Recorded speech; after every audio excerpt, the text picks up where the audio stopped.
O lugar que é bom pra mim é onde eu quiser estar. A estrela ainda brilha, ela é quem vai me guiar. Ser guerreira é minha sina, batalhando pra vencer. Tenho voz pra ser ouvida, tenho sonhos pra viver. Não vão mais conseguir me anular, me calar. Ninguém vai me impedir de cantar e lutar. Seja em casa, no campo, na rua ou na praça, chega de mordaça, agora eu vou falar. Porque eu sou mulher pra fazer acontecer. Eu sou uma delas, são elas por elas, ocupando os espaços de poder. Porque eu sou mulher pra fazer acontecer. Eu sou uma delas, são elas por elas, ocupando os espaços de poder.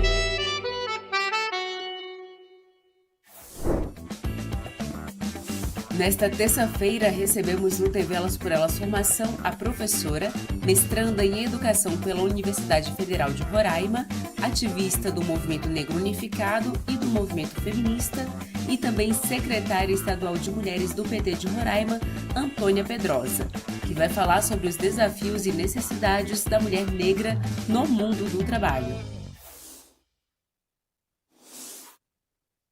Olá, muito bom dia, boa tarde, boa noite para vocês que nos assistem. Eu sou Antônia Pedrosa, sou professora da Educação Básica do estado de Roraima, sou ativista do movimento feminista e também do movimento negro aqui em Roraima. Sou formada em pedagogia pela Universidade Estadual de Roraima, tenho especialização em gestão e políticas públicas pela FESP de São Paulo e também estou egressa no curso de mestrado em educação pela Universidade Federal de Roraima. Nesse momento, também atuo como secretária estadual de mulheres do PT, aqui no estado.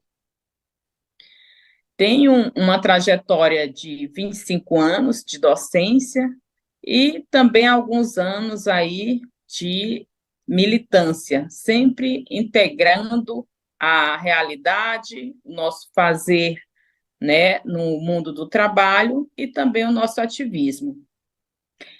Hoje, nós iremos falar sobre mulher negra e o mundo do trabalho, desafios e necessidades.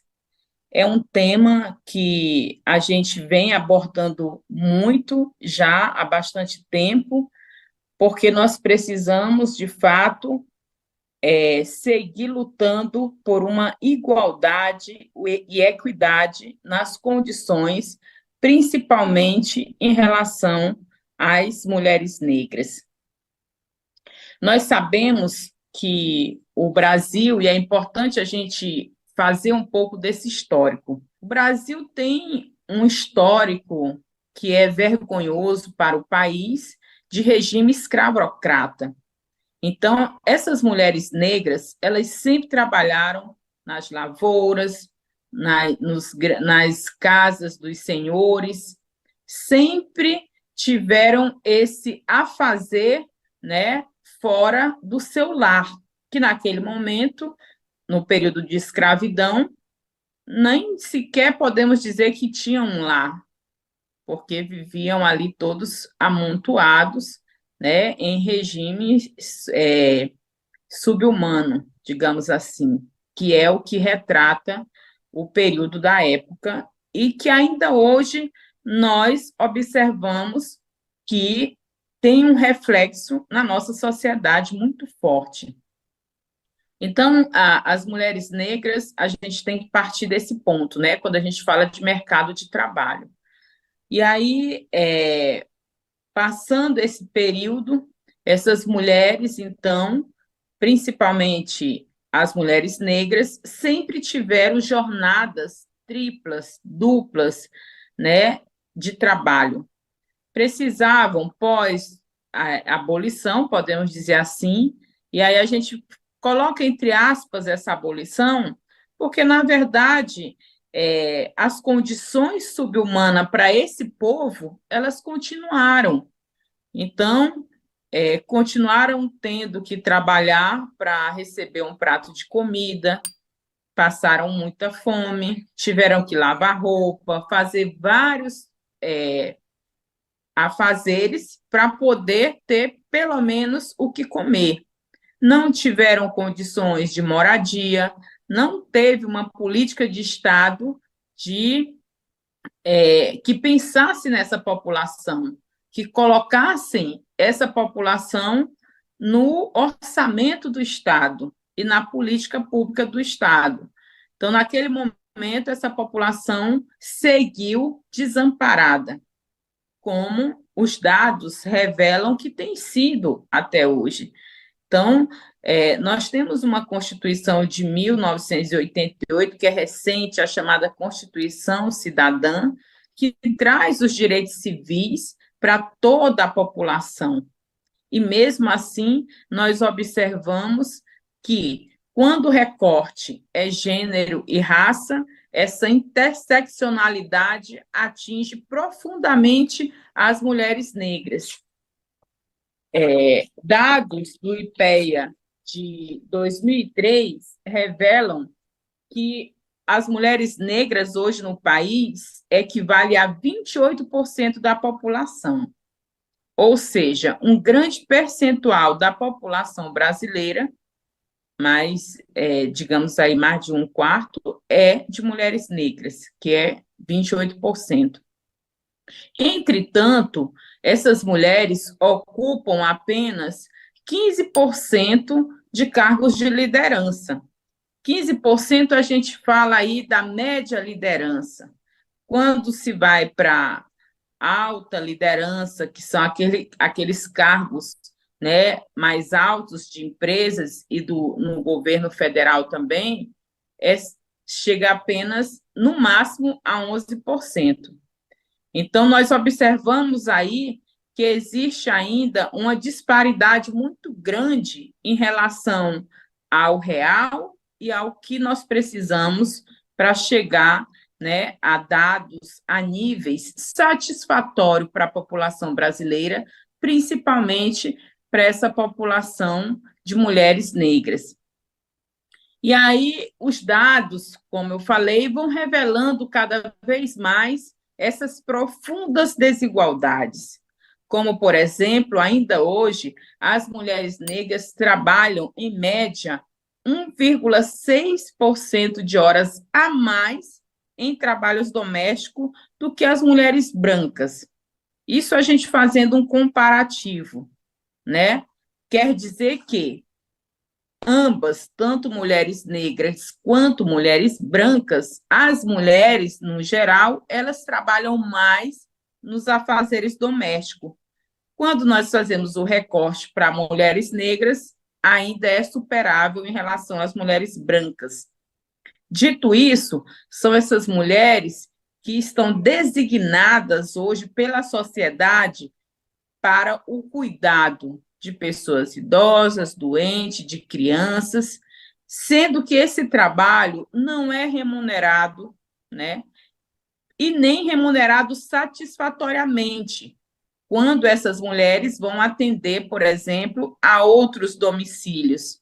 Muitas vezes, na grande maioria das vezes, são trabalhos precários, sem carteira assinada, sem nenhum tipo de seguridade. É um arranjo ali, onde elas vão, prestam aquele serviço e recebem um valor insignificante, dado a importância que é esse trabalho do cuidado. Porque sem esse trabalho do cuidado, como seriam esses patrões nas suas empresas? Será que teriam os mesmos desempenhos? Será que teriam condições de trabalhar fora, deixando um ente querido doente, uma criança sozinha em casa. Então, nós precisamos evidenciar quem, de fato, faz esse trabalho que é muitas vezes invisível e insatisfatoriamente remunerado, que são as mulheres negras, a grande maioria. Então, de acordo com esses dados ainda, a gente traz aí uma grande porcentagem dessas mulheres negras que estão na informalidade, né? Ainda de acordo com dados do IBGE, 45,4% de mulheres negras estão nesse mercado informal. O que significa dizer que muitas dessas mulheres prestam serviços para outras pessoas, porém, é o exemplo que eu acabei de falar. Não tem carteira assinada, não tem nenhum contrato firmado, o que deixa essas mulheres em situações vulneráveis.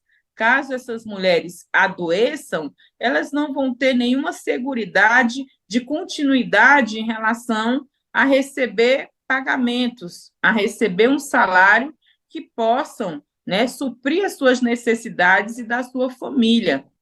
E a gente também tem, por exemplo, aí, o que acarreta? São essas mulheres em relação à situação de pobreza. Nós temos aí as mulheres negras, 8% em situações de pobreza, se comparado com a mulher branca, é 3,6%. Ou seja, mais da metade das mulheres negras é que estão em situação de pobreza. Quando a gente fala da extrema pobreza, aquelas mulheres que realmente não têm condições mínimas, às vezes, de sobrevivência, imaginem em relação à dignidade, nós estamos aí pulando para um percentual, 41,3% são as mulheres negras e 21,3% mulheres brancas. O que significa dizer que temos aí um dobro de mulheres negras em situação de extrema pobreza. São essas mulheres, e aí a gente fala o desafio, né? O mundo do trabalho, as mulheres negras, desafios e também aí as expectativas que nós temos para mudar essa realidade que precisa urgentemente de mudanças, porque não é possível a gente viver em um país tão rico, com profundas desigualdades sociais, né? E aí a gente fala dessas desigualdades no campo econômico, no campo jurídico, enfim, em todos os campos da nossa sociedade. A gente fala da representação dessas mulheres em espaços de poder, que são câmaras, assembleias, Congresso Nacional. E aí a gente lembra daquele primeiro dado, 28% nós temos desse percentual de população de mulheres negras. E aí vale fazer o lembrete. O que compõe a população negra de um país? De acordo com dados do IBGE, são mulheres pretas e pardas autodeclaradas que compõem a população negra do país.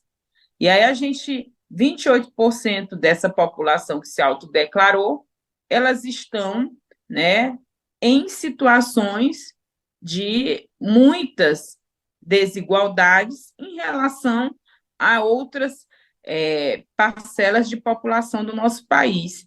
Então, são esses dados que nós precisamos trazer à tona e transformá-los em possibilidades, em políticas públicas, para que nós possamos alcançar níveis aceitáveis dessa população em diversos espaços que nós chamamos de espaços de poder, de decisão, em trabalhos que sejam remunerados com dignidade E quando a gente fala desse trabalho ser remunerado com dignidade, a gente não está dizendo, por exemplo, que a trabalhadora doméstica, que a trabalhadora cuidadora de idosos, de pessoas, de crianças, elas não, esse trabalho é menor. Não, esse trabalho é extremamente importante. E aí nós precisamos lutar para que esses trabalhos que não são considerados pela sociedade de alto padrão, que elas possam ter uma remuneração digna, para que elas tenham condições do que preconiza a nossa Constituição, principalmente ali, né, no seu artigo 5º, da dignidade da pessoa humana, para que essas mulheres tenham também condições de ter acesso à saúde, lazer, moradia, que as suas famílias também possam ser assistidas de acordo com a sua remuneração. É disso que nós estamos falando, né? Desses percentuais e dessa necessidade de fato, continuarmos avançando.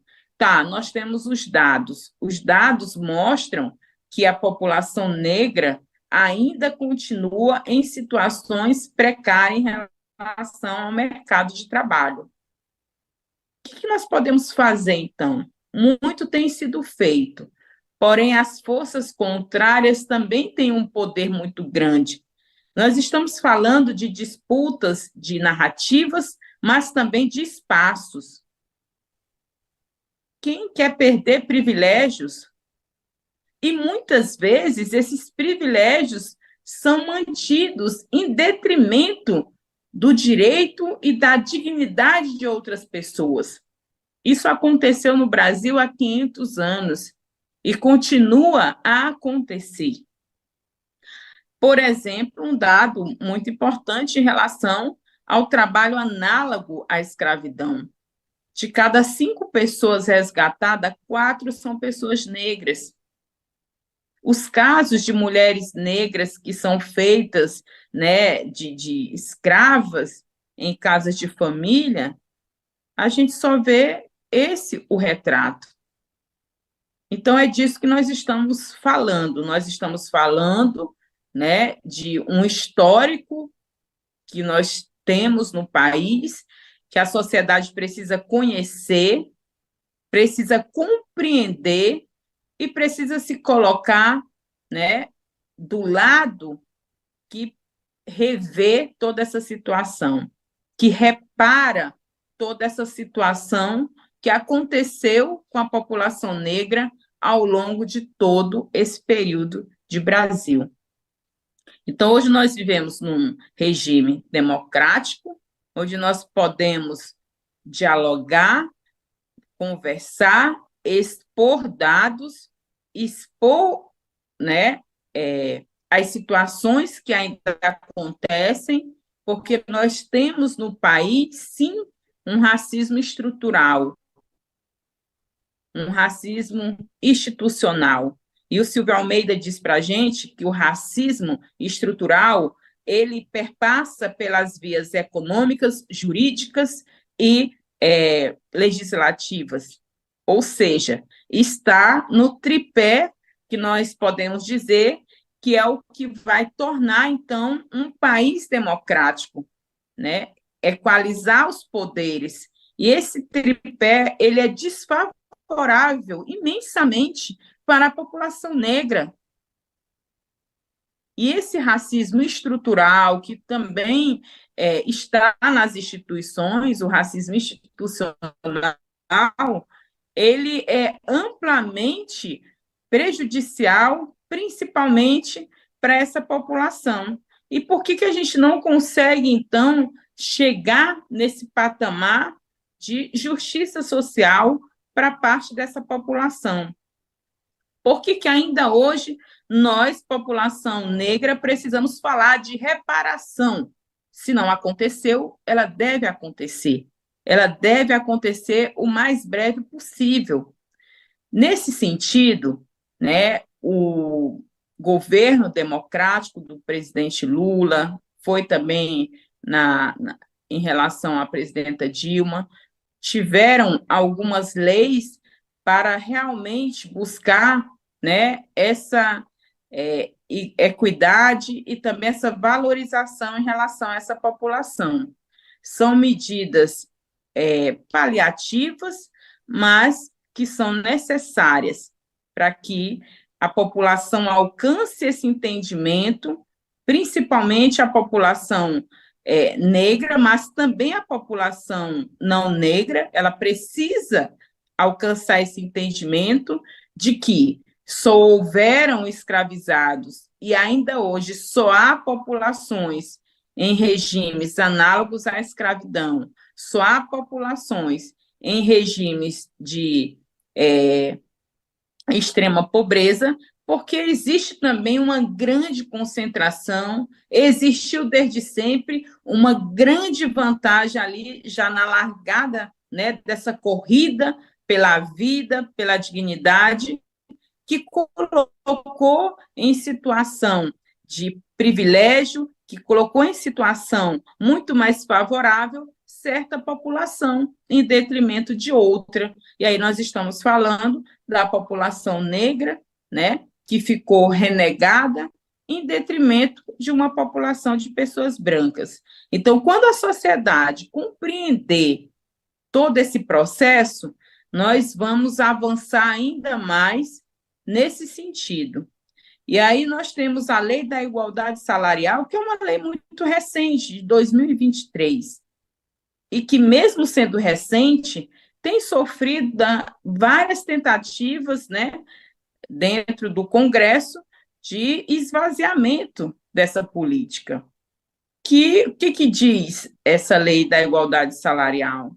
Basicamente de que as empresas precisam cumprir metas, precisam prestar conta, principalmente aquelas empresas com mais de 100 funcionários, semestralmente em relação à transparência salarial. Essa é uma lei importante, porque ela já vem baseada nos dados, nos relatórios, que sempre disseram as mulheres ganham abaixo dos homens. Então, nesse processo, onde as mulheres elas recebem ainda, né, menos que os homens, muitas vezes desempenhando o mesmo trabalho, e quando a gente vai fazer alguma palestra em universidades, em escolas, a gente ouve relato, né? Por exemplo, tem uma moça que ela me relatou, olha, lá na empresa nós somos 89% de mulheres, 90% de mulheres, podemos assim dizer, porém, os homens que trabalham conosco, eu consegui ver, né, a folha de pagamento, eles ganham a mais.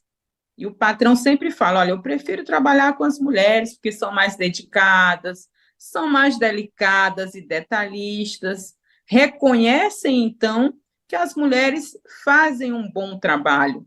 Porém, na hora do reconhecimento salarial, não é a mesma coisa. E aí a gente precisa estar atenta para essas questões que são muito difíceis da própria trabalhadora, tendo acesso a essa informação e lá questionar. E aí por isso que é importante o poder público tomar essas decisões, que haja canais também de denúncias anônimos, né, para que essas mulheres possam, então, fazer valer o seu direito. Porque a gente sabe que temos muitas leis, mas muitas vezes a gente precisa fazer com que essa população tenha conhecimento de como acessá-las, de como fazer, de fato, valer o seu direito. Porque realmente os dados mostram que a participação das mulheres, tanto na política quanto, né, na condução, na gerência de empresas, elas têm um alto índice de aprovação, né? As pesquisas revelam que essas mulheres, elas têm uma confiabilidade maior por parte até mesmo da sociedade. E o que falta, então, a gente ter essa, digamos, a gente também ter esse reconhecimento para que o nosso trabalho seja igualmente valorizado ao trabalho dos homens, por exemplo.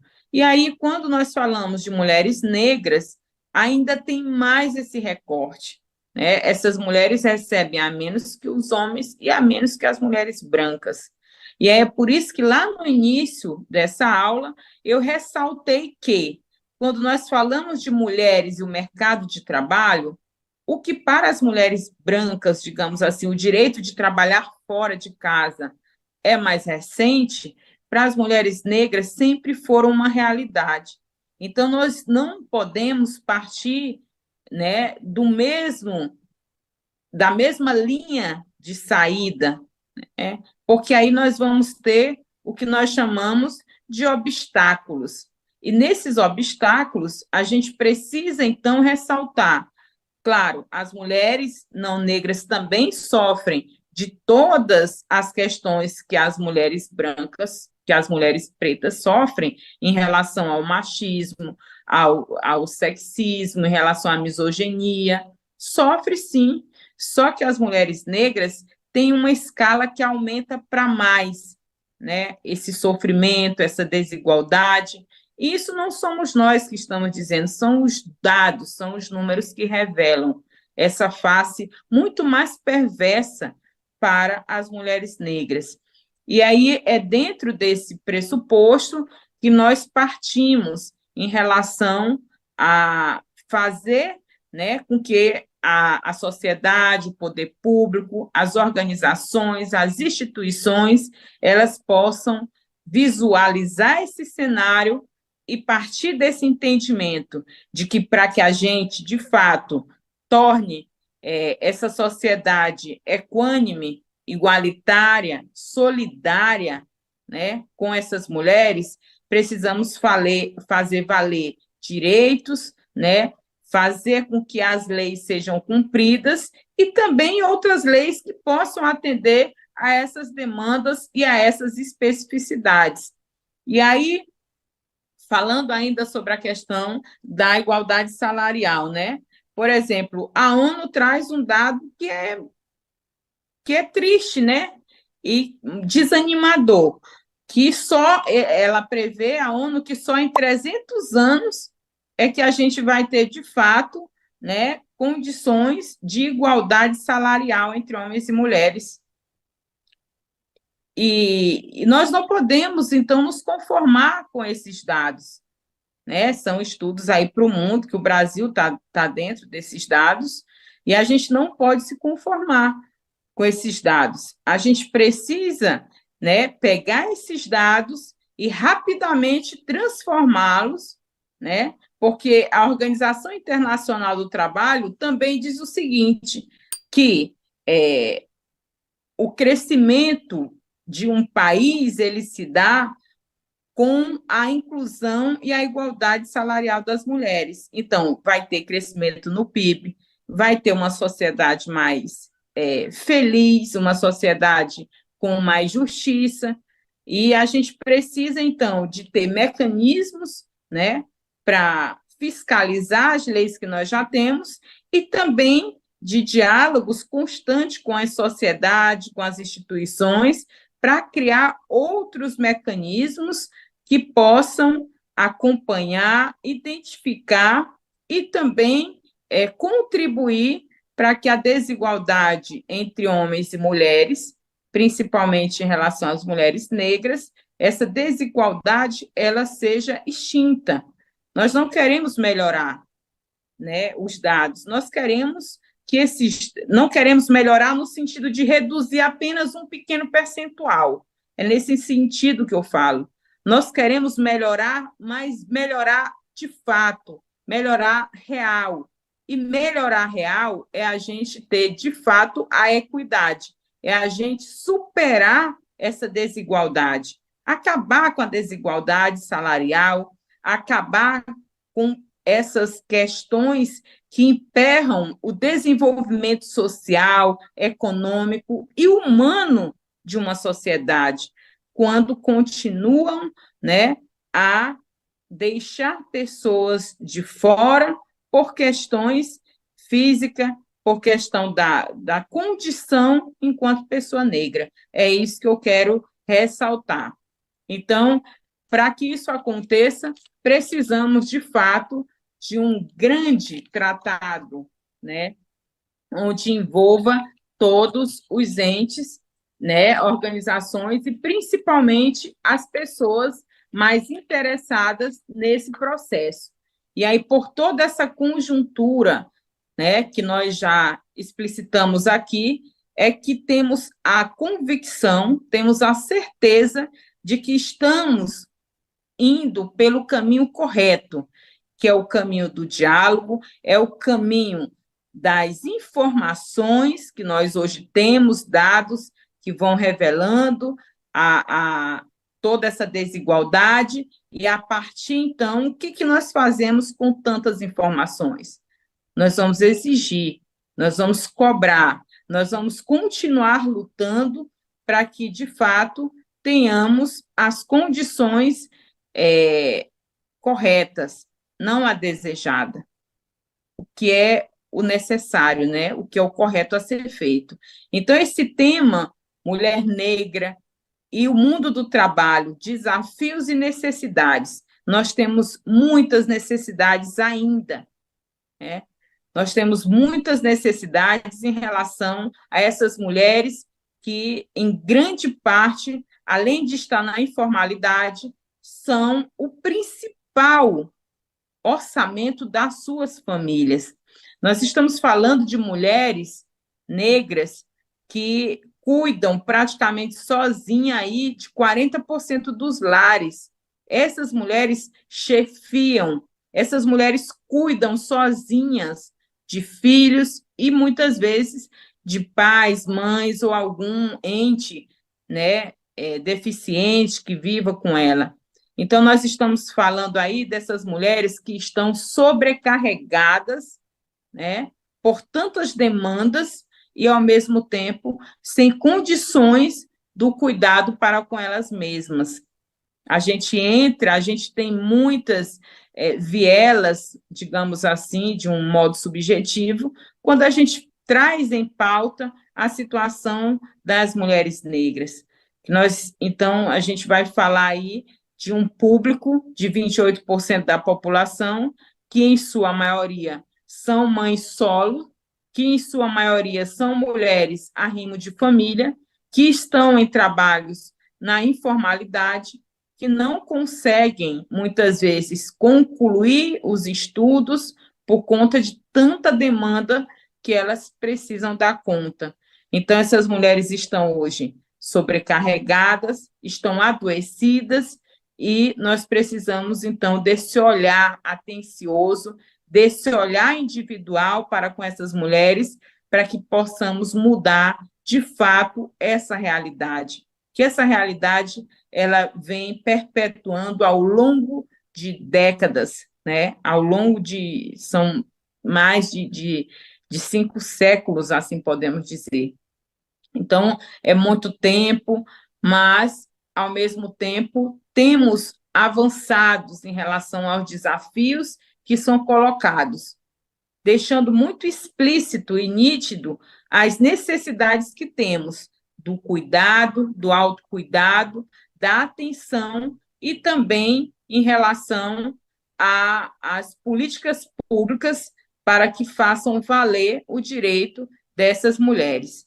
Então, nesse dia, né, nessa aula de hoje, eu espero que vocês possam ter compreendido um pouco em relação a essa necessidade de unicidade para com esse tema, para que a gente possa, de fato, mudar realidades, para que a gente tenha uma sociedade que as mulheres sejam inclusas no mercado de trabalho, mas de uma maneira, né, com igualdade salarial, que não sofram assédios, que não sofram esses tipos, né, que estão aí muito hoje já tipificados em relação ao assédio sexual, ao assédio moral, enfim, a todas essas questões que fazem com que essas mulheres fiquem adoecidas e muitas vezes desistam também daquele trabalho por conta das humilhações. Então, agradecer o espaço, né, para poder participar de um tema tão importante, tão relevante, principalmente para nós, mulheres negras, que estamos no dia a dia, né, fazendo esse enfrentamento, militando nos movimentos, discutindo, debatendo e propondo alternativas de mudanças, propondo alternativas para que possamos viver sem violência, sem racismo, sem discriminações alguma. Então, esse é o nosso foi o nosso tema de hoje, e esse também é um pouco do nosso relato de dia a dia, de vida, de luta por uma sociedade justa, com o direito para todos, todas e todes. Na aula de hoje falamos sobre os desafios e as necessidades das mulheres negras no mundo do trabalho. Fique com o TV Elas por Elas Formação, que amanhã tem mais. Fique ligada e não perca os próximos temas do TV Elas por Elas Formação, que é de segunda a sexta-feira, sempre às 16h, aqui na TV PT. Reveja esta e outras aulas na playlist TV Elas por Elas Formação, no canal da TV PT no YouTube ou em formato de podcast no Spotify.